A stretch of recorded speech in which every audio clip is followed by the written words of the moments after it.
Stock market, option trading, futures trading, ಹೂಡಿಕೆಗಳು ಇತ್ಯಾದಿಗಳ ಬಗ್ಗೆ ನೀವು ಕಲಿಯಬಹುದಾದ ಕನ್ನಡಿಗರಿಗಾಗಿ ಶೈಕ್ಷಣಿಕ ಚಾನೆಲ್. ನಮಸ್ಕಾರ ಸ್ನೇಹಿತರೆ, ಎಲ್ರಿಗೂ ಸ್ವಾಗತ ನಮ್ಮ ಕನ್ನಡ ಟ್ರೇಡರ್ ಯೂಟ್ಯೂಬ್ ಚಾನಲ್ನಲ್ಲಿ. ಸ್ನೇಹಿತರೆ, ಇವತ್ತು ನಿಮ್ಮ ಟ್ರೇಡಿಂಗ್ ಹೇಗಿತ್ತು, ಒಳ್ಳೆ ರೀತಿಯಲ್ಲಿ ಇತ್ತು ಅಂಥೇಳಿ ಆಶಿಸ್ತಾ ನಾಳೆಗೆ ಬೇಕಾಗಿರುವಂತಹ ಇನ್ಫಾರ್ಮೇಷನನ್ನು ತಿಳ್ಕೊಳ್ಳೋದಕ್ಕೆ ಪ್ರಯತ್ನವನ್ನು ಪಡೋಣ. ಸ್ನೇಹಿತರೆ, ಇವತ್ತಿನ ಈ ಒಂದು ವಿಡಿಯೋದಲ್ಲಿ ನಾವು ಬ್ಯಾಂಕ್ ನಿಫ್ಟಿ ಮತ್ತು ನಿಫ್ಟಿ ಯಾವ ರೀತಿ ಪರ್ಫಾರ್ಮ್ ಮಾಡ್ತು ಹಾಗೂ ನಾಳೆ ಏನಾಗಬಹುದು ಅನ್ನೋದ್ರ ಬಗ್ಗೆ ಮಾಹಿತಿಯನ್ನು ತಿಳ್ಕೊಳ್ಳೋದಕ್ಕೆ ಪ್ರಯತ್ನವನ್ನು ಪಡೋಣ. ಹಾಗೂ ಅದರ ಬಗ್ಗೆ ಮಾಹಿತಿಯನ್ನು ನಾನು ಇಲ್ಲಿ ಶೇರ್ ಮಾಡ್ಕೊಳ್ತೀನಿ ಸ್ನೇಹಿತರೆ. ನಿಮ್ಮ ಜೊತೆಯಲ್ಲಿ ನನ್ನ ವ್ಯೂ ಪಾಯಿಂಟನ್ನು ನಾನು ನಿಮ್ಮ ಜೊತೆಯಲ್ಲಿ ಶೇರ್ ಮಾಡ್ಕೊಳ್ತೀನಿ, ಸರಿನಾ ಸ್ನೇಹಿತರೆ? ಇನ್ನು ನಾವು ಮೊಟ್ಟ ಮೊದಲಿಗೆ ಬ್ಯಾಂಕ್ ನಿಫ್ಟಿಯನ್ನು ನೋಡೋದಾಯಿತು ಅಂತ ಹೇಳಿದ್ರೆ, ಡೈಲಿ ಕ್ಯಾಂಡಲಲ್ಲಿ ಏನಾಗಿದೆ, ಒಂದು ಮಾರ್ಕೆಟ್ ಕೆಳಗಡೆಗೆ ಬಂದು ಅದಾದ ಮೇಲೆ ಒಂದು ಗ್ಯಾಪಲ್ಲಿ ಮಾರ್ಕೆಟ್ ಇವತ್ತು ಒಂದು ಗ್ಯಾಪ್ ಡೌನ್ ಆಗಿ ಮಾರ್ಕೆಟ್ ಇವತ್ತು ಕ್ಲೋಸ್ ಆಗಿರ್ತಕ್ಕಂಥದ್ದನ್ನು ನಾವಿಲ್ಲಿ ನೋಡ್ತಾ ಇದ್ದೀವಿ ಅಲ್ವಾ. ನೋಡಿ, ನೆನ್ನೆಯ ಲೋ ಎಷ್ಟಿದೆ ಅಂತ ಹೇಳಿದ್ರೆ 213 ರೂಪಾಯಿ, ಅಂದರೆ 42,213. ಇವತ್ತಿನ ಹೈ 48,223.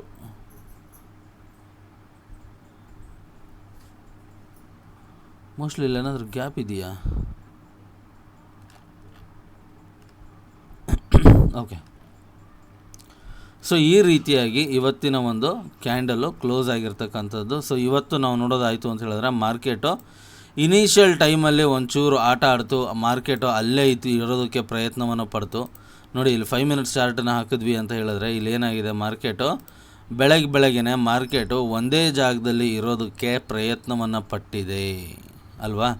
ಅದಾದಮೇಲೆ ಮಾರ್ಕೆಟು ಬ್ರೇಕ್ ಡೌನ್ ಆಯಿತು, ಮಾರ್ಕೆಟು ಬ್ರೇಕೌಟ್ ಕೆಳಗಡೆಗೆ ಬಂದು ಆಮೇಲೆ ಒಂದೇ ಕ್ಯಾಂಡಲ್ ಕೆಳಗಡೆಗೆ ಬಂದು ಮತ್ತೆ ಮಾರ್ಕೆಟು ಮೇಲ್ಗಡೆಗೆ ಹೋಗಿ ಕಡೆಗೆ ಮಾರ್ಕೆಟು ಎಲ್ಲೂ ಇಲ್ಲ, ಅಲ್ಲಿಗೆ ಬಂದು ನಿಂತ್ಕೊಂಡಿದ್ದೀನಿ ಅನ್ನೋ ಲೆಕ್ಕಾಚಾರದಲ್ಲಿ ಬಂದು ನಿಂತ್ಕೊಂಡಿದೆ ಅಲ್ವಾ.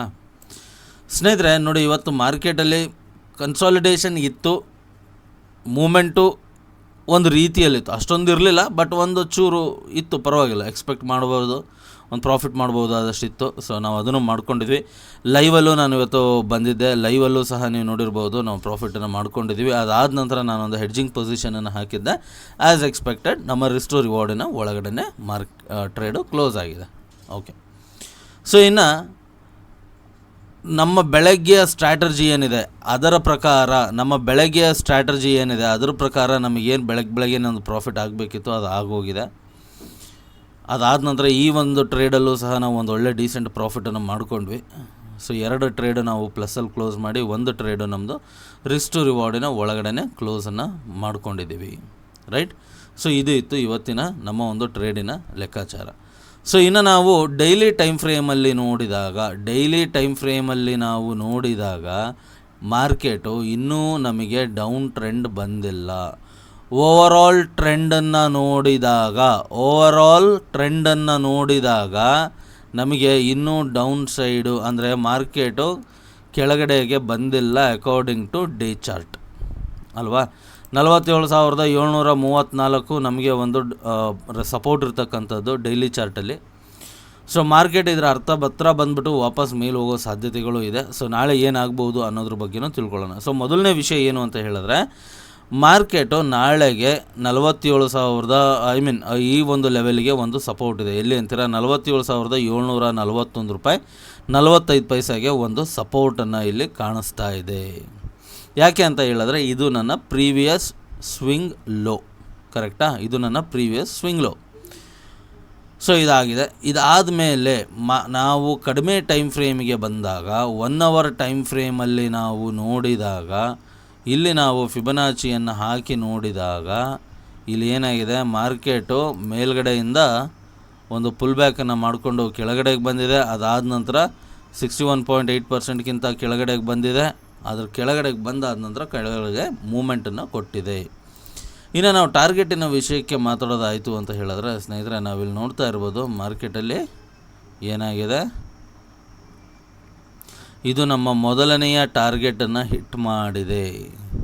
ಇದು ನಮ್ಮ ಮೊದಲನೆಯ ಟಾರ್ಗೆಟನ್ನು ಹಿಟ್ ಮಾಡಿದೆ, ಎರಡನೆಯ ಒಂದು ಲೆವೆಲಲ್ಲಿ ಕುಂತ್ಕೊಂಡಿರ್ತಕ್ಕಂಥದ್ದನ್ನು ನಾವಿಲ್ಲಿ ನೋಡ್ತಾ ಇದ್ದೀವಿ. ಎಲ್ಲಿ 1 hour ಚಾರ್ಟಿನಲ್ಲಿ ನೋಡಿ. ಮೊದಲನೇ ವಿಷಯ ಏನು ಅಂತ ಹೇಳಿದ್ರೆ, ಇನ್ನೂ ಮಾರ್ಕೆಟು ಓವರಾಲ್ ಬೇರಿಶ್ ಬಂದಿಲ್ಲ, overall market ಬುಲಿಶಲ್ಲಿದೆ.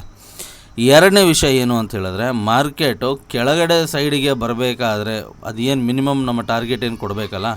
So ಫಿಬೊನಾಚಿ minimum target 161.8% ಏನಿದೆಯಲ್ಲ, ಸೊ ಅದನ್ನು ಕೊಟ್ಬಿಟ್ಟು ಮಾರ್ಕೆಟು ಕೆಳಗಡೆಗೆ ಇಳೀತಾ ಇರೋದನ್ನು ನಾವಿಲ್ಲಿ ನೋಡ್ತಾ ಇದ್ದೀವಿ.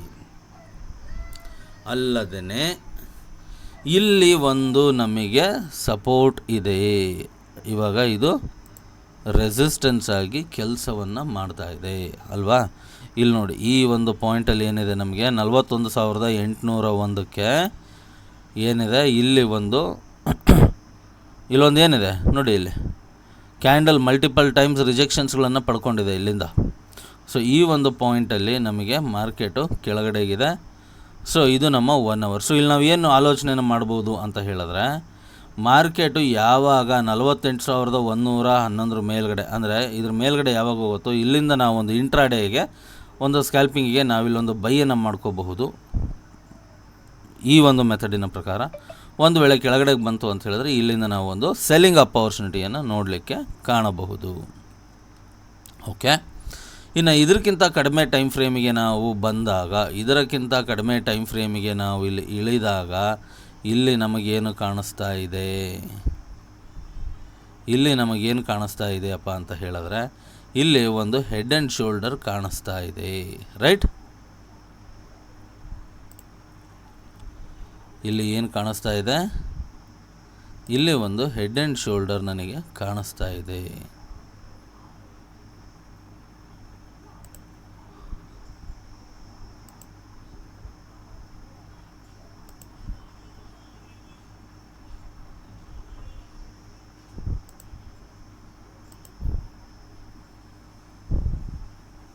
ಒಂದು ಹೆಡ್ ಆ್ಯಂಡ್ ಶೋಲ್ಡರ್ ಕಾಣಿಸ್ತಾ ಇದೆ ಈ ಒಂದು ಲೆವೆಲಿಗೆ ಅಂತ ಹೇಳಿದರೆ ನೋಡಿ, ಮಾರ್ಕೆಟಲ್ಲಿ ನಮಗೆ ಹೆಡ್ ಆ್ಯಂಡ್ ಶೋಲ್ಡರ್ ಪ್ಯಾಟರ್ನ್ ಕಾಣಿಸ್ತಾ ಇದೆ. ಓಕೆ, ಫಿಬೊನಾಚಿ ಪ್ರಕಾರನೂ ಓಕೆ.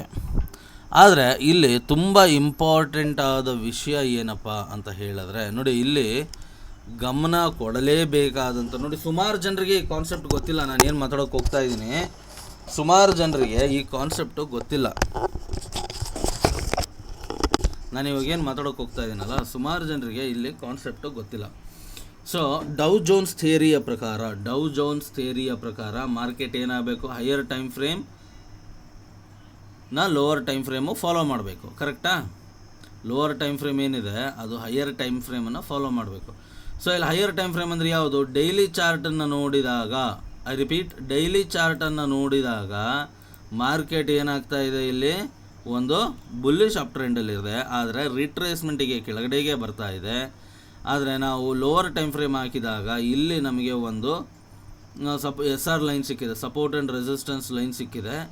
ಇದು ಆದ ನಂತರ SR ಲೈನ್ ಇಲ್ಲೊಂದು ಸಿಕ್ಕಿದೆ, ಇಲ್ಲೊಂದು ನಮಗೆ SR ಲೈನ್ ಸಿಕ್ಕಿದೆ, ಕರೆಕ್ಟಾ. ಇಲ್ಲೊಂದು ಸಪೋರ್ಟ್ ಆ್ಯಂಡ್ ರೆಸಿಸ್ಟೆನ್ಸ್ದು ಒಂದು ಝೋನನ್ನು ಸಿಕ್ಕಿದೆ. ಸೊ ಮಾರ್ಕೆಟ್ ಇದಕ್ಕಿಂತ ಮೇಲ್ಗಡೆ ಹೋಯಿತು ಅಂತ ಹೇಳಿದ್ರೆ ಬುಲ್ಲಿಶ್ ಪ್ಯಾಟರ್ನ್ ಇಲ್ಲಿ ಬರ್ತಕ್ಕಂಥ ಸಾಧ್ಯತೆಗಳು ಇದೆ. ಎಸ್, ಡೆಫಿನೆಟ್ಲಿ ಇದೆ. ಸೊ ಇಲ್ಲಿ ಯಾವ ರೀತಿಯಾಗಿ ಇದನ್ನು ಹ್ಯಾಂಡಲ್ ಮಾಡಬಹುದು ಅಂತ ಹೇಳಿದ್ರೆ, ಒಂದು ವೇಳೆ ನಾಳೆ ಏನಾದರೂ ಮಾರ್ಕೆಟು ಫ್ಲ್ಯಾಟ್ ಓಪನ್ ಆಯಿತು ಅಂತ ಹೇಳಿದ್ರೆ, ಒಂದು ವೇಳೆ ನಾಳೆ ದಿವಸ ಮಾರ್ಕೆಟಲ್ಲಿ ಏನಾದರೂ ಒಂದು ಫ್ಲ್ಯಾಟ್ ಓಪನ್ ಆಯಿತು ಅಂತ ಹೇಳಿದರೆ, ಮಾರ್ಕೆಟ್ ಮೇಲ್ಗಡೆ ಹೋಗಿ ಕೆಳಗಡೆಗೆ ಬರಲಿಕ್ಕೆ ಪ್ರಯತ್ನವನ್ನು ಮಾಡ್ತಾ ಇರಬೇಕಾದ್ರೆ ನಾವಿಲ್ಲೊಂದು ಎಂಟ್ರಿಯನ್ನು ಪಡೆಯಬಹುದು. ಅಥವಾ ಈ ಒಂದು ಸಪೋರ್ಟ್ ಏನಿದೆ, ಈ ಒಂದು ಲೈನ್ ಏನಿದೆ, ಇದು ಪ್ರೀವಿಯಸ್ ಸ್ವಿಂಗ್ ಹೈ, ಇದರ ಮೇಲ್ಗಡೆಗೆ ಮಾರ್ಕೆಟ್ ಹೋಗ್ತಾ ಇರಬೇಕಾದ್ರೆ ನಾವು ಇಲ್ಲಿಂದ ಒಂದು ಬೈಯಿಂಗ್ ಅಪಾರ್ಚುನಿಟಿಯನ್ನು ಮಾಡ್ಕೋಬಹುದು. ಇದ್ರ ಮೇಲ್ಗಡೆಗೆ ಮಾರ್ಕೆಟ್ ಹೋಗ್ತಾ ಇದೆ ಅಂತ ಹೇಳಿದಾಗ ನಾವು ಇಲ್ಲಿಂದ ಒಂದು ಬೈಯಿಂಗ್ ಅಪಾರ್ಚುನಿಟಿಯನ್ನು ಮಾಡ್ಬೋದು. ಎಲ್ಲಿ, 48,200 ಮೇಲ್ಗಡೆಗೆ. ಸೊ ಒಂದು ವೇಳೆ ಮಾರ್ಕೆಟ್ ಏನಾದರೂ ಕೆಳಗಡೆಗೆ ಇಳಿಲಿಕ್ಕೆ ಪ್ರಯತ್ನವನ್ನು ಪಡ್ತಾ ಇದೆ ಅಂತ ಹೇಳಿದ್ರೆ, 47,955 ಏನಾಗಿದೆ, ಇದರ ಒಂದು ಪ್ರೀವಿಯಸ್ ಸ್ವಿಂಗ್ ಲೋ ಆಗಿರ್ತಕ್ಕಂಥದ್ದು. ಸೊ ಇಲ್ಲಿಗೆ ನಾವು ನೋಡಿಕೊಂಡು, ಇಲ್ಲಿ ಒಂದು ವೇಳೆ ಇದಕ್ಕಿಂತ ಕೆಳಗಡೆಗೆ ಮಾರ್ಕೆಟ್ ಇಳಿತಾ ಇದೆ ಅಂತ ಹೇಳಿದ್ರೆ ನಾವು ಅಥವಾ ನಾನು ಈ ಒಂದು ಜಾಗದಲ್ಲಿ ಒಂದು ಸೆಲ್ಲಿಂಗ್ ಅಪಾರ್ಚುನಿಟಿಯನ್ನು ಆಲೋಚನೆಯನ್ನು ಮಾಡಬಹುದು ಅಲ್ವಾ.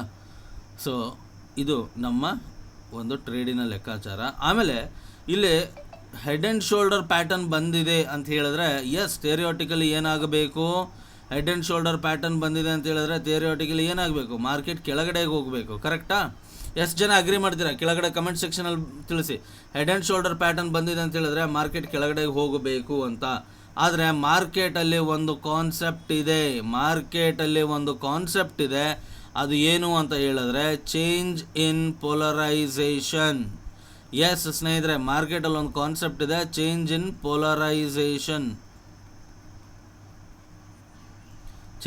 ಪೋಲರೈಸೇಷನ್. ಇಲ್ಲಿ ಬೇರ್ಸ್ನ ಟ್ರ್ಯಾಪ್ ಮಾಡಿ ಮಾರ್ಕೆಟು ಈ ಲೆವೆಲಿಂದ ಮೇಲ್ಗಡೆ ಹೋಗೋ ಸಾಧ್ಯತೆಗಳು ಸಹ ಇದೆ.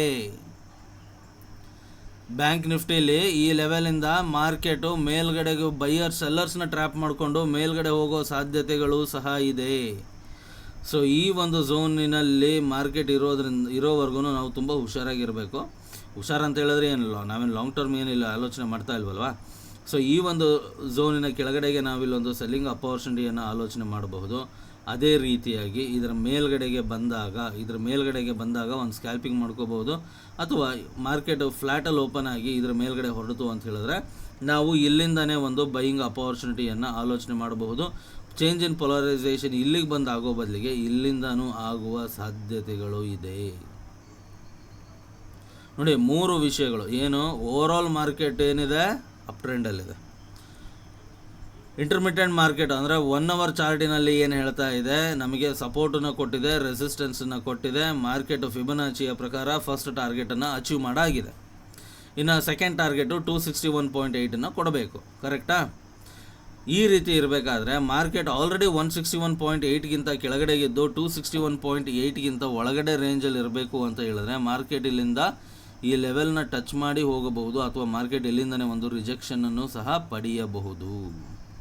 ನೋಡಿ, ಇವತ್ತು ಎಕ್ಸ್ಪೈರಿ ಇತ್ತು, ಮಾರ್ಕೆಟಲ್ಲಿ ಎಕ್ಸ್ಪೈರಿ ಇತ್ತು. ಸೊ ಹಾಗಾಗಿ ಆ್ಯಸ್ ಎಕ್ಸ್ಪೆಕ್ಟೆಡ್ ಇವತ್ತು ಮೊದಲನೆಯ ಅಥವಾ ಎರಡನೆಯ ಎಕ್ಸ್ಪೈರಿ ಆಗಿರೋದ್ರಿಂದ ಮಾರ್ಕೆಟಲ್ಲಿ ಏನಾಯಿತು, ಮಾರ್ಕೆಟಲ್ಲಿ ಇವತ್ತು ಫ್ಲ್ಯಾಟ್ ಮೊಮೆಂಟಮ್ನ ನಾವಿಲ್ಲಿ ಎಕ್ಸ್ಪೆಕ್ಟ್ ಮಾಡಿದ್ದೀವಿ. ಮೊದಲನೇ ಎಕ್ಸ್ಪೈರಿ 1ನೇ ತಾರೀಕಿಗೆ ಆಗಬೇಕಿತ್ತು. ಸೊ 1ನೇ ತಾರೀಕು ಮೇ 1 ಕಾರ್ಮಿಕರ ದಿನಾಚರಣೆ ಇದ್ದಿದ್ದರಿಂದ ಇವತ್ತಿನ ದಿವಸ ಅಂದರೆ ಮೇ 8ನೇ ತಾರೀಕಿಗೆ ಮಾರ್ಕೆಟಿನ ಫಸ್ಟ್ ಎಕ್ಸ್ಪೈರಿ ಬಂದಿದೆ. ಓಕೆ, ಸೊ ಈ ರೀತಿ ಇರಬೇಕಾದ್ರೆ ಇನ್ನು ಇದು ಸೆಕೆಂಡ್ ವೀಕು. ಇನ್ನು ಮಾರ್ಕೆಟನ್ನು ನಾವು OIನ ನೋಡಿದಾಗ, OI ಅಂತ ಹೇಳಿದ್ರೇನು, ಓಪನ್ ಇಂಟ್ರೆಸ್ಟ್. ಮಾರ್ಕೆಟಲ್ಲಿ ಓಪನ್ ಇಂಟ್ರೆಸ್ಟನ್ನು ನೋಡಿದಾಗ ನೋಡಿ, 8ನೇ ತಾರೀಕು ಮೇದು ಇವತ್ತಿನ ಓಪನ್ ಇಂಟ್ರೆಸ್ಟಿನ ಪ್ರಕಾರ ಏನಿತ್ತು ಮಾರ್ಕೆಟ್ ಇವತ್ತಿನ ಓಪನ್ ಇಂಟ್ರೆಸ್ಟ್ ಪ್ರಕಾರ ಡೌನ್ ಸೈಡಿಗೆ ಇತ್ತು.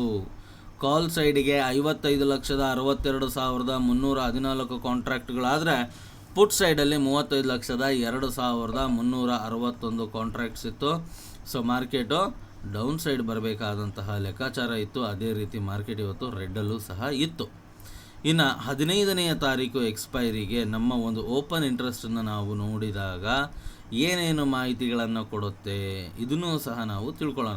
ನೋಡಿ, ಇವತ್ತು ಲೈವಲ್ಲಿ ನಾನು ತುಂಬ ಮೊದಲಿಗೆ ಹೇಳಿದ್ದೆ ಏನು ನೋಡಿ, ಬ್ಯಾಂಕ್ ನಿಫ್ಟಿ ಕೆಳಗೆ ಇಳಿದ್ರೆ ನಿಫ್ಟಿ ಮೇಲೆ ಎಳಿತಾ ಇದೆ, ನಿಫ್ಟಿ ಮೇಲೆ ಎಳೆದ್ರೆ ಬ್ಯಾಂಕ್ ನಿಫ್ಟಿ ಕೆಳಗೆ ಎಳಿತಾ ಇದೆ. ತುಂಬ ಹುಷಾರಾಗಿರಬೇಕು, ಮಾರ್ಕೆಟ್ ಕನ್ಸಾಲಿಡೇಷನ್ ಆಗುವ ಸಾಧ್ಯತೆಗಳು ಎಲ್ಲ ರೀತಿಯಿಂದಲೂ ಕಾಣಿಸ್ತಾ ಇದೆ ಅಂತ ಹೇಳಿ.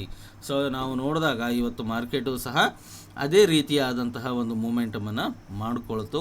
ಮಾರ್ಕೆಟು ತೀರಾ ಒಂದು ಒಳ್ಳೆ ಟ್ರೆಂಡನ್ನು ಹಿಡಿಯಲಿಕ್ಕೆ ಸಾಧ್ಯವಾಗಲಿಲ್ಲ. ನೋಡಿ, ಇಲ್ಲೇನಿದೆ, ಇಲ್ಲಿ OI ನಮ್ಮದು ಜಾಸ್ತಿ ಇದೆ, ಅಂದರೆ 13,30,438 ಕಾಂಟ್ರಾಕ್ಟ್ಸ್ ಓಪನ್ OI ಇದೆ. ಇಲ್ಲಿ 10,20,554 ಕಾಂಟ್ರಾಕ್ಟ್ಸು ತೋರಿಸ್ತಾ ಇದೆ. ಅಂದರೆ ಇದರ ಅರ್ಥ ಏನು, ಸದ್ಯದ ಮಟ್ಟಿಗೆ ನಾಳೆ ದಿವಸನೂ ಮಾರ್ಕೆಟು ಡೌನ್ ಸೈಡ್ ಹೋಗುವಂತಹ ಸಾಧ್ಯತೆಗಳು ಇಲ್ಲಿ ಇದೆ ಅಲ್ವಾ. ಸೊ ಇದು ಇತ್ತು ನಮ್ಮ ಒಂದು ಓವರಾಲ್ OIನ ಆಧಾರದ ಮೇಲೆ. ಇನ್ನು ಡೈನಾಮಿಕ್ OIನ ಪ್ರಕಾರ ನಾವಿಲ್ಲಿ ನೋಡಿದಾಗ ವ್ಯಾಲ್ಯೂಸು ಬೇರೆ ಸಹ ಬರಬಹುದು. ಅದನ್ನು ನಾವು ವೈಂಡಿಂಗ್ ಮತ್ತು ಅನ್ವೈಂಡಿಂಗ್, ನ್ಯೂ ಪೊಸಿಷನ್ಸ್ ಮತ್ತು ಎಕ್ಸಿಸ್ಟಿಂಗ್ ಪೊಸಿಷನ್ಸ್ಗಳನ್ನು ಏನು ತೆಗಿತಾ ಇದ್ದಾರೆ ಅದರ ಆಧಾರದ ಮೇಲೆ ಆಲೋಚನೆಯನ್ನು ಮಾಡಬೇಕಾಗತ್ತೆ.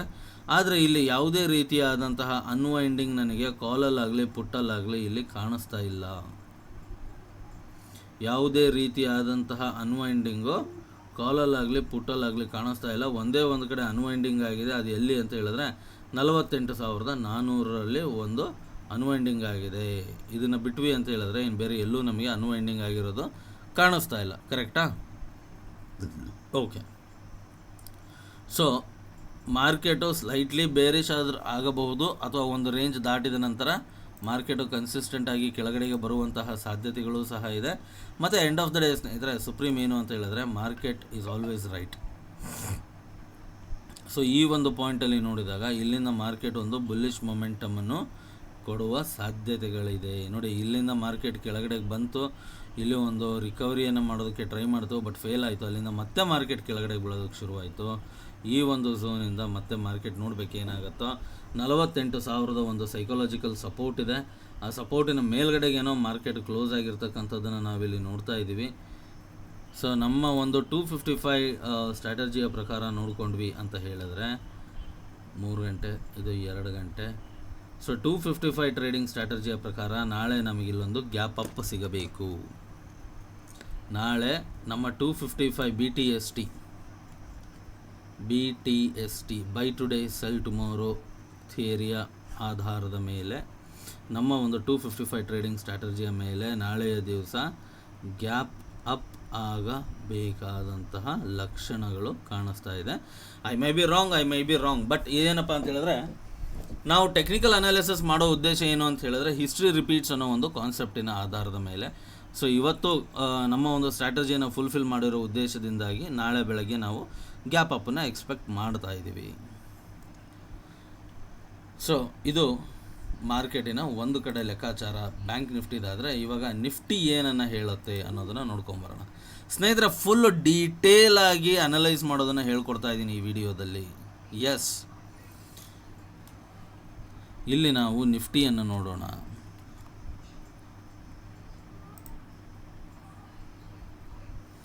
ನಿಫ್ಟಿಯನ್ನು ನೋಡಿದಾಗ ಈ ಒಂದು ಕ್ಯಾಂಡಲಿನ ಪ್ರಕಾರ ನಮಗೆ ಇದ್ರ ಪ್ರಕಾರನೂ ನಮಗೆ ನಿಫ್ಟಿ ಏನಿದೆ ಗ್ಯಾಪ್ ಅಪ್ಪಲ್ಲಿ ಆಗುವಂತಹ ಸಾಧ್ಯತೆಗಳು ಇಲ್ಲಿ ಕಾಣಿಸ್ತಾ ಇದೆ. ಮಾರ್ಕೆಟ್ ಗ್ಯಾಪ್ ಅಪ್ಪಲ್ಲಿ ಓಪನ್ ಆಗುವ ಸಾಧ್ಯತೆಗಳು ಕಾಣಿಸ್ತಾ ಇದೆ. ಇನ್ನು ನಾವು ಡೈಲಿ ಟೈಮ್ ಫ್ರೇಮಿಗೆ ಬಂದು ನೋಡಿದಾಗ ನಮ್ಮ ಒಂದು ಇದು ಕಂಪ್ಲೀಟ್ಲಿ ಇನ್ನೂ ಬುಲ್ಲಿಶ್ ಮೊಮೆಂಟಮಲ್ಲೇ ಇದೆ. ಸೊ ಇದ್ರ ಬಗ್ಗೆ ಏನು ಅಭ್ಯಂತರಗಳಿಲ್ಲ. ಸೊ ಇವತ್ತು ಗ್ರೀನ್ ಕ್ಯಾಂಡಲ್ ಆಗಿರೋದ್ರಿಂದ ನಾಳೆ ಹೈನ ಬ್ರೇಕ್ ಮಾಡಿದಾಗ ನಾವಿಲ್ಲಿ ಒಂದು ಒಳ್ಳೆಯ ಬುಲ್ಲನ್ನು ಎಕ್ಸ್ಪೆಕ್ಟ್ ಮಾಡ್ಬೋದು, ಒಂದು ಒಳ್ಳೆಯ ಟ್ರೇಡನ್ನು ಎಕ್ಸ್ಪೆಕ್ಟ್ ಮಾಡ್ಬೋದು. ಅದು ಒಂದು ಕಡೆ. ಕ್ಯಾಂಡಲ್ ಇವತ್ತಿನ ನಿಫ್ಟಿಯಲ್ಲೂ ಸಹ ತುಂಬ ಚಿಕ್ಕದಾಗಿರ್ತಕ್ಕಂಥದ್ದನ್ನು ನಾವಿಲ್ಲಿ ನೋಡ್ತಾ ಇದ್ದೀವಿ. ಸೊ ಇನ್ನು 1 ಅವರ್ ಚಾರ್ಟಿಗೆ ಬಂದು ನೋಡಿದಾಗ ಮಾರ್ಕೆಟು ಕನ್ಸಿಸ್ಟೆಂಟಾಗಿ ಡೌನ್ ಸೈಡಿಗೆ ಬಂದಿರೋದನ್ನು ನಾವಿಲ್ಲಿ ನೋಡಿದ್ದೀವಿ. ಸೊ ಇವತ್ತು ಮಾರ್ಕೆಟು ವೊಲಟೈಲ್ ಆಗಿ ಮೂವ್ ಆಗಬೇಕು ಅಂತ ಹೇಳಿದ್ರೆ ಅದಕ್ಕೆ ಕಾರಣ ಯಾರು? ನಮ್ಮ ನಿಫ್ಟಿನೇ. ನಿಫ್ಟಿ ನಾಳೆ ಎಕ್ಸ್ಪೈರಿ ಇದೆ. ನಿಫ್ಟಿದು ನಾಳೆ ಎಕ್ಸ್ಪೈರಿ ಇದೆ. ಸೊ ನಾಳೆ ದಿವಸಕ್ಕೆ ನಾವಿಲ್ಲಿ ಏನು ಯೋಚನೆಯನ್ನು ಮಾಡಬಹುದು ಅಂತ ಹೇಳಿದ್ರೆ ನೋಡಿ, ಈ ಒಂದು ಜಾಗದಲ್ಲಿ ಬಂದು ಮಾರ್ಕೆಟು ಏನಾದರೂ ಫ್ಲ್ಯಾಟ್ ಓಪನ್ ಆಯಿತು ಅಂತ ಹೇಳಿದ್ರೆ, ಫ್ಲ್ಯಾಟಲ್ಲಿ ಓಪನ್ ಆಯಿತು ಅಂತ ಹೇಳಿದ್ರೆ ನಾವೇನು ಮಾಡ್ಬೋದು? ಮಾರ್ಕೆಟಲ್ಲಿ ಒಂದು ಸ್ವಿಂಗ್ ಆದ ನಂತರ ಒಂದು ಮೊಮೆಂಟಮನ್ನು ಪಡಿಬಹುದು. ನೋಡಿ, 5 ನಿಮಿಷ ಚಾರ್ಟಿನ ಪ್ರಕಾರ ಒಂದು ವೇಳೆ ನಾಳೆಯ ದಿವಸಕ್ಕೆ ಮಾರ್ಕೆಟ್ ಏನಾದರೂ ಈ ಒಂದು ಝೋನಲ್ಲಿ ಓಪನ್ ಆದರೆ, ಈ ಒಂದು ಝೋನಲ್ಲಿ ಮಾರ್ಕೆಟ್ ಓಪನ್ ಆಯಿತು ಅಂತ ಹೇಳಿದ್ರೆ ಅಂದರೆ 22,320ರಿಂದ ಈ ಒಂದು 22,290 ಈ ಒಂದು ಮಧ್ಯದಲ್ಲಿ ಓಪನ್ ಆಯಿತು ಅಂತ ಹೇಳಿದ್ರೆ ನಾವು ಕಾಯಬೇಕಾಗುತ್ತದೆ. ಕಾರಣ ಏನು ಅಂತ ಹೇಳಿದ್ರೆ ಆವಾಗ ಇದೇನಾಯಿತು, ಇದು ನನಗೆ ಒಂದು ಕನ್ಸಾಲಿಡೇಷನ್ನಲ್ಲಿ ಬಂದಂತಾಗುತ್ತದೆ.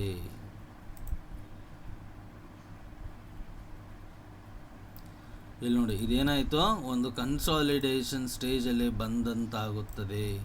ಕನ್ಸಾಲಿಡೇಷನ್ ಸ್ಟೇಜಲ್ಲಿ ಬಂದಿದೆ ಅಂತ ಹೇಳಿದ್ರೆ ಮಾರ್ಕೆಟು ಬ್ರೇಕ್ಔಟ್ ಆಗೋವರೆಗೂ ನಾವು ತೊಗೊಂಡ್ವಿ ಅಂತ ಹೇಳಿದ್ರೆ ನಮಗೆ ಸಮಸ್ಯೆನೇ.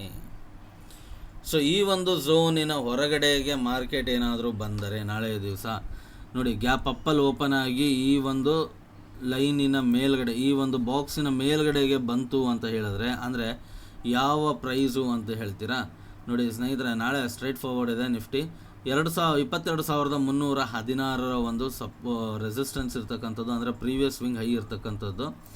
ಸೊ ಈ ಸ್ವಿಂಗ್ ಹೈನ ಮೇಲ್ಗಡೆಗೆ ಮಾರ್ಕೆಟ್ ಬಂತು ಅಂತ ಹೇಳಿದ್ರೆ, ಇದರ ಮೇಲ್ಗಡೆಗೆ ಮಾರ್ಕೆಟ್ ಮೊಮೆಂಟಮ್ ಬಂತು ಅಂದರೆ ದಿಢೀರ್ ಅಂತ ಎಂಟ್ರಿ ತೊಗೊಳ್ಳೋದ್ರಲ್ಲಿ ಅರ್ಥ ಇಲ್ಲ. ಇದು ಆದ ನಂತರ ಒಂದು ಪುಲ್ ಬ್ಯಾಕ್ ಬಂದು ಮಾರ್ಕೆಟಲ್ಲಿ ಒಂದು ಮೊಮೆಂಟಮ್ ಬರ್ತಾ ಇದೆ ಅಂತ ಹೇಳಿದ್ರೆ, ಇಂಥ ಸಂದರ್ಭದಲ್ಲಿ ನಾವು ಒಂದು ಬುಲ್ಲಿಶ್ ಮೊಮೆಂಟಮನ್ನು ಎಕ್ಸ್ಪೆಕ್ಟ್ ಮಾಡಬಹುದು. ಇದು ಒಂದು ನಮಗೆ ಸೇಫ್ ಕಾರ್ನರ್ ಆಗಿರುತ್ತೆ. ಇಲ್ಲ ಅಂತ ಹೇಳಿದ್ರೆ ಏನಾಗುತ್ತೆ, ನಾವು ಇದನ್ನು ಮೇಲ್ಗಡೆ ಬ್ರೇಕೌಟ್ ಆಗಿದೆ ಅಂತ ಇಮಿಡಿಯೇಟಾಗಿ ತೊಗೊಂಡ್ವಿ ಅಂತ ಹೇಳಿದ್ರೆ ಮಾರ್ಕೆಟ್ ರಿವರ್ಸ್ ಆಗಿ ಬಾಕ್ಸಲ್ಲಿ ಬಂದುಬಿಡ್ಬೋದು. ಎಸ್, ಈ ಬಾಕ್ಸಲ್ಲಿ ಬಂತು ಅಂತ ಹೇಳಿದ್ರೆ ಈ ಬಾಕ್ಸಿನ ಕಡಿಮೆ ಸೈಜ್ ಇದೆ, ಈ ಬಾಕ್ಸು ಒಂದು ಡೀಸೆಂಟ್ ಎನಫ್ ಸೈಜ್ ಇದೆ ಸ್ನೇಹಿತರೆ. ಅದರಲ್ಲೂ ನಾಳೆ ಬೇರೆ ಎಕ್ಸ್ಪೈರಿ. ಒಂದು ವೇಳೆ ಈ ಬಾಕ್ಸಲ್ಲಿ ನೀವೇನಾದರೂ ಬಂದು ಟ್ರ್ಯಾಪ್ ಆದ್ರಿ ಅಥವಾ ಯಾರಾದರೂ ಟ್ರ್ಯಾಪ್ ಆದರು ಅಂತ ಹೇಳಿದ್ರೆ, ಇಲ್ಲಿಂದ ಹೊರಗಡೆಗೆ ಬರಬೇಕು ಅನ್ನೋ ಅಷ್ಟೊತ್ತರಲ್ಲಿ ತೀಟ ಸರಿಯಾಗಿ ಹೊಡೆದು ಬಿಟ್ಟಿರುತ್ತೆ. ತೀಟ ಏನು ಮಾಡಿರುತ್ತೆ, ನಮಗಿಲ್ಲಿ ಸರಿಯಾಗಿ ಹೊಡೆಯುವಂತಹ ಆ ಗೇಮನ್ನು ಮಾಡಿಬಿಡುತ್ತೆ. ಸೊ ಒಂದು ವೇಳೆ ನಾಳೆ ನೀವೇನಾದರೂ ಮಾರ್ಕೆಟ್ ಕೆಳಗಡೆಗೆ ಬಂತು ಅಂತ ಇಮಿಡಿಯೇಟಾಗಿ ನಾನೇನಾದರೂ ಇಲ್ಲಿ ಸೆಲ್ಲಿಂಗನ್ನು ಮಾಡೋಕ್ಕೆ ಹೋದೆ ಅಂತ ಹೇಳಿದ್ರೆ, ಮಾರ್ಕೆಟು ದಿಢೀರ್ ಅಂತೇಳಿ ರಿವರ್ಸ್ ಆಯಿತು ಅಂತ ಹೇಳಿದ್ರೆ ಇಲ್ಲಿವರೆಗೂ ಹೋಗುವ ಸಾಧ್ಯತೆಗಳಿದೆ. ಯಾಕೆ ಅಂತ ಹೇಳಿದ್ರೆ, ಈ ಕನ್ಸಾಲಿಡೇಷನಿಗೆ ಇದೇನಾಯಿತು, ನನ್ನ ರೆಸಿಸ್ಟೆನ್ಸ್ ಆಯಿತು, ಇದು ನನ್ನ ಸಪೋರ್ಟ್ ಆಯಿತು ಅಲ್ವಾ. ಮೇಲ್ಗಡೆದೇನಾಯಿತು, ರೆಸಿಸ್ಟೆನ್ಸ್ ಆಯಿತು, ಕೆಳಗಡೆ ಅದು ಸಪೋರ್ಟ್ ಆಯಿತು. ಸೊ ಇಲ್ಲಿವರೆಗೂ ನಾವು ಕಾಯಬೇಕಾಗತ್ತೆ. ಅದೇನಾದರೂ ಮಾರ್ಕೆಟ್ ಇಲ್ಲಿವರೆಗೂ ಬಂದು ಮತ್ತೆ ಕೆಳಗಡೆಗೆ ಬರ್ತಾ ಇದೆ ಅಂತ ಹೇಳಿದ್ರು ನಮಗೆ ಸರಿಯಾದಂತಹ ಪ್ರಾಫಿಟ್ ಸಿಗೋದಿಲ್ಲ. ಕಾರಣ ನಮ್ಮ ಬೈಯರ್ಸಿನ ದುಶ್ಮನ್ ಅಂತ ಕರೆಸಿಕೊಳ್ಳುವ ತೀಟ ಹೊಡಿತಾ ಇರುತ್ತೆ.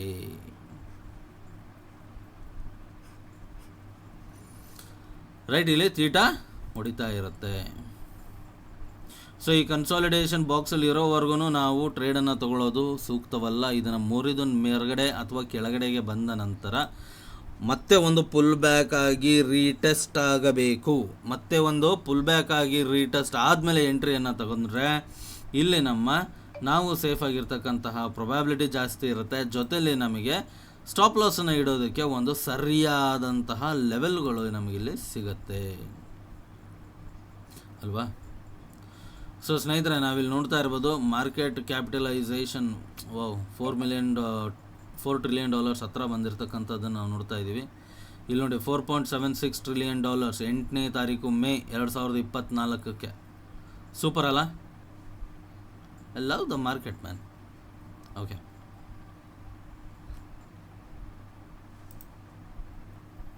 ಇನ್ನು ಸ್ನೇಹಿತರೆ ಇನ್ನೊಂದು ವಿಷಯ ಹೇಳೋದನ್ನು ಮರೆತೆ, ಬರೋ 17ನೇ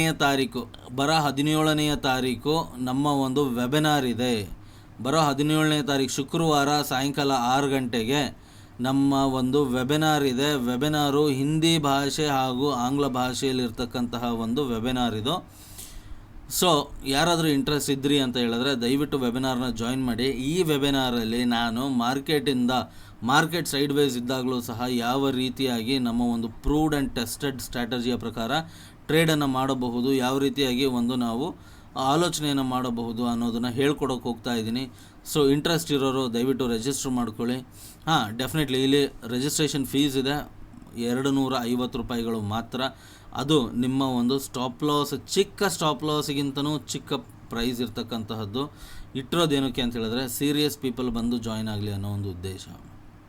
ಸೊ ದಯವಿಟ್ಟು ಈ ಒಂದು ವೆಬಿನಾರಿಗೆ ಜಾಯಿನ್ ಆಗೋದನ್ನು ಕನ್ಸಿಡರ್ ಮಾಡ್ಕೊಳ್ಳಿ. ಯಾರ್ಯಾರು ಆಗ್ಬೋದು, ಸ್ಟೂಡೆಂಟ್ಸ್ ಆಗ್ಬೋದು, ವರ್ಕಿಂಗ್ ಪ್ರೊಫೆಷ್ನಲ್ಸ್ ಆಗ್ಬೋದು, ಅಥವಾ ಮಾರ್ಕೆಟಲ್ಲಿ ಹೊಸದಾಗಿ ಕಲಿಬೇಕು ಅಂತ ಅನ್ನಿಸ್ದವ್ರು ಆಗಿರಬಹುದು, ಅಥವಾ ಮಾರ್ಕೆಟಲ್ಲಿ ಒಂದು ಟ್ರೇಡನ್ನು ಮಾಡಿ ನಾವು ಒಂದು ಪ್ಯಾಸಿವ್ ಇನ್ಕಮನ್ನು ಮಾಡೋದಕ್ಕೆ ಕಲಿಬೇಕು ಅಂತಕ್ಕಂಥವ್ರಾಗಿರ್ಬೋದು, ಲಾಸ್ ಮೇಕಿಂಗ್ ಟ್ರೇಡರ್ಸ್ ಆಗಿರಬಹುದು, ಅಥವಾ ಪ್ರಾಫಿಟ್ ಮೇಕಿಂಗ್ ಟ್ರೇಡರ್ಸ್ ಆದ್ರೂ ಬೆಳಗ್ಗೆ ಒಂದು ಸ್ಕ್ಯಾಲ್ಪಿಂಗನ್ನು ಮಾಡೋದಕ್ಕೆ ಯಾವ ರೀತಿಯಾಗಿ ನಾವು ಬರಬೇಕು ಅನ್ನೋರಾಗಿರ್ಬಹುದು.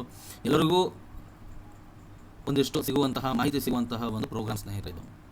ಸೊ ರಿಜಿಸ್ಟ್ರೇಷನ್ ಲಿಂಕ್ ನಿಮಗೆ ಡಿಸ್ಕ್ರಿಪ್ಷನಲ್ಲಿ ಬಿಟ್ಟಿರ್ತೀನಿ, ಅಥವಾ ಫಸ್ಟ್ ಪಿನ್ ಕಾಮೆಂಟಲ್ಲಿ ನಿಮಗೆ ಲಿಂಕನ್ನು ಕೊಟ್ಟಿರ್ತೀನಿ. ದಯವಿಟ್ಟು ರಿಜಿಸ್ಟರ್ ಮಾಡ್ಕೋಬೇಕಾದ್ರೂ ಮಾಡ್ಕೊಳ್ಳಿ. ತುಂಬ ನಾಮಿನಲ್ ಫೀಸ್ ಇರ್ತಕ್ಕಂಥದ್ದು. ಓಕೆ, ಇನ್ನು ನಾವು ಇಲ್ಲಿ ನೋಡಿದಾಗ ಲೆಟ್ಸ್ ಕಮ್ ಬ್ಯಾಕ್, ವಾಪಸ್ ನಮ್ಮ ಅನಾಲಿಸಿಸ್ಗೆ ಬರೋಣ. ಸೊ ಈ ಒಂದು ಭಾಗದಲ್ಲಿ ನೋಡಿದಾಗ ಬ್ಯಾಂಕ್ ನಿಫ್ಟಿಯ ಬದಲಿಗೆ ನಿಫ್ಟಿಯನ್ನು ಸೆಲೆಕ್ಟ್ ಮಾಡ್ಕೊಳ್ಳೋಣ. ಏನು ಮಾಡೋಣ, ಬ್ಯಾಂಕ್ ನಿಫ್ಟಿಯ ಬದಲಿಗೆ ನಿಫ್ಟಿಯನ್ನು ಸೆಲೆಕ್ಟ್ ಮಾಡಿಕೊಂಡು ಈ ಒಂದು ಪಾಯಿಂಟಲ್ಲಿ ನಾವು 9ನೇ ತಾರೀಕು ಮೇನ ಸೆಲೆಕ್ಟ್ ಮಾಡ್ಕೊಂಡ್ವಿ ಅಂತ ಹೇಳಿದ್ರೆ ನೋಡಿ, ಇಲ್ಲೂ ಸಹ ನಮಗೆ ಮಾರ್ಕೆಟು ಕೆಳಗಡೆಗೆ ಇಳಿಯುವಂತಹ ಸಾಧ್ಯತೆಗಳನ್ನು ಹೇಳ್ತಾ ಇದೆ. ಸೊ ನಾಳೆ ಓವರಾಲ್ ಮಾರ್ಕೆಟ್ ಟ್ರೆಂಡ್ ಅಪ್ಪಲ್ಲಿದೆ, ಆದರೆ ನಾಳೆ ದಿವಸಕ್ಕೆ ಒಂದು ನಮ್ಮ ಓಪನ್ ಇಂಟ್ರೆಸ್ಟ್ ಏನು ಹೇಳ್ತಾ ಇದೆ, ಡೌನ್ ಸೈಡ್ಗೆ ಹೇಳ್ತಾ ಇದೆ. ಅದೇ ರೀತಿಯಾಗಿ ನಮ್ಮ ಚಾರ್ಟ್ಗಳು ಸಹ ನಮಗೆ ಅದನ್ನೇ ಹೇಳ್ತಾ ಇದೆ. ಆದರೆ ಈ ಒಂದು ಭಾಗದಲ್ಲಿ ನೋಡಿದಾಗ ನಮಗೆ ಮೇಲ್ಗಡೆಗೆ ಬ್ರೇಕ್ಔಟ್ ಆದರೂ ಇದೇ ಉದ್ದೇಶ ಹೇಳಿದೆ ನಾನು. ಯಾಕೆ ಡಬಲ್ ಕನ್ಫರ್ಮೇಷನ್ ಬಂದಮೇಲೆ ಟ್ರೇಡಲ್ಲಿ ಎಂಟ್ರಿ ಮಾಡಬಹುದು ಅಂತ ಹೇಳಿದೆ ಅಂದರೆ ಇದೇ ಉದ್ದೇಶಕ್ಕೆ. ನೋಡಿ, ಇಲ್ಲಿವರೆಗೂ ಬಂದಿದೆ ಅಂತ ಹೇಳಿದ್ರೆ ಓಯ್ ಚೇಂಜ್ ಆಗ್ಬೋದು, ಯಾವಾಗ ಬೇಕಾದರೂ ಚೇಂಜ್ ಆಗ್ಬೋದು ಅಲ್ವಾ, ಅದೇನು ಶಾಶ್ವತವಾದಂತಹದ್ದಲ್ಲ. ಸೊ ಇಲ್ಲೇನಾದರೂ ಚೇಂಜ್ ಆಗಿ ನಾಳೆ ಬೆಳಗ್ಗೆ ಏನಾದರೂ ಚೇಂಜ್ ಆಗಿ ಈ ರೀತಿಯಾದ ಮೊಮೆಂಟಮ್ ಬಂತು ಅಂತ ಹೇಳಿದ್ರೆ ಬೈ ಸೈಡಿಗೆ ನೋಡ್ಬೋದು. ಆದರೆ ಇವಾಗ ಸದ್ಯದ ಮಟ್ಟಿಗೆ ಆಲೋಚನೆ ಹೇಳಬೇಕು ಅಂತ ಹೇಳಿದ್ರೆ ಎಲ್ಲವೂ ಬೇರಿಶ್ ಮೊಮೆಂಟಮನ್ನು ತೋರಿಸ್ತಾ ಇದೆ. ಆದರೆ ನಾಳೆ ಬೆಳಗ್ಗೆ ಇನ್ನು ಪ್ರೀ ಮಾರ್ಕೆಟ್ ಇದೆ, ಇವಾಗ US ಮಾರ್ಕೆಟ್ ಇದೆ, ಬೇರೆ ಬೇರೆ ಮಾರ್ಕೆಟ್ಗಳು ಏನೇನು ಮಾಡುತ್ತೆ ಅನ್ನೋದನ್ನು ಸಹ ನಾವಿಲ್ಲಿ ನೋಡಬೇಕಲ್ವಾ. ಎಸ್ ಸ್ನೇಹಿತರೆ, ಇದು ಇತ್ತು ನಮ್ಮ ಇವತ್ತಿನ ಒಂದು ಅನಾಲಿಸಿಸು. ವಿಡಿಯೋ ಇಷ್ಟ ಆಗಿದ್ದರೆ ದಯವಿಟ್ಟು ಲೈಕ್ ಮಾಡಿ, ಕಮೆಂಟ್ ಮಾಡಿ, ಶೇರ್ ಮಾಡಿ, ಹಾಗೂ ನಿಮ್ಮ ಫ್ರೆಂಡ್ಸ್ ಆ್ಯಂಡ್ ಫ್ಯಾಮಿಲಿ ಮೆಂಬರ್ಸಿಗೆ ವಿಡಿಯೋನ ಶೇರ್ ಮಾಡಿ ಅಂತ ಹೇಳ್ತಾ, ದಯವಿಟ್ಟು ಈ ವಿಡಿಯೋಗೆ ನಿಮ್ಮ ಪ್ರೀತಿಯನ್ನು ಹಂಚಿ, ಲೈಕ್ಸ್ಗಳನ್ನು ಕೊಡಿ, ಕಮೆಂಟ್ಗಳನ್ನು ಮಾಡಿ, ನನ್ನಿಂದ ಏನಾದರೂ ತಿಳ್ಕೊಳ್ಳೋಂಥದ್ದಿದ್ರೆ ಅದನ್ನು ಸಹ ಮೆನ್ಷನ್ ಮಾಡಿ ಅಂತ ಹೇಳ್ತಾ ಇವತ್ತಿನ ಈ ವಿಡಿಯೋನ ಮುಗಿಸೋದಕ್ಕೆ ಹೋಗ್ತಾ ಇದ್ದೀನಿ ಸ್ನೇಹಿತರೆ. ಮತ್ತೆ ಸಿಗೋಣ ಮುಂದಿನ ಒಂದು ವಿಡಿಯೋ ಅಥವಾ ಲೈವಲ್ಲಿ. ನಾಳೆ ಬೆಳಗ್ಗೆ ಲೈವು ಸಹ ಇರುತ್ತೆ. ಅಲ್ಲಿವರೆಗೂ ಎಲ್ರಿಗೂ ನಮಸ್ಕಾರ, ಜೈ ಹಿಂದ್. ಅಲ್ಲಿವರೆಗೂ ಎಲ್ರಿಗೂ ನಮಸ್ಕಾರ, ಜೈ ಹಿಂದ್, ಜೈ ಕರ್ನಾಟಕ ಸ್ನೇಹಿತರೆ.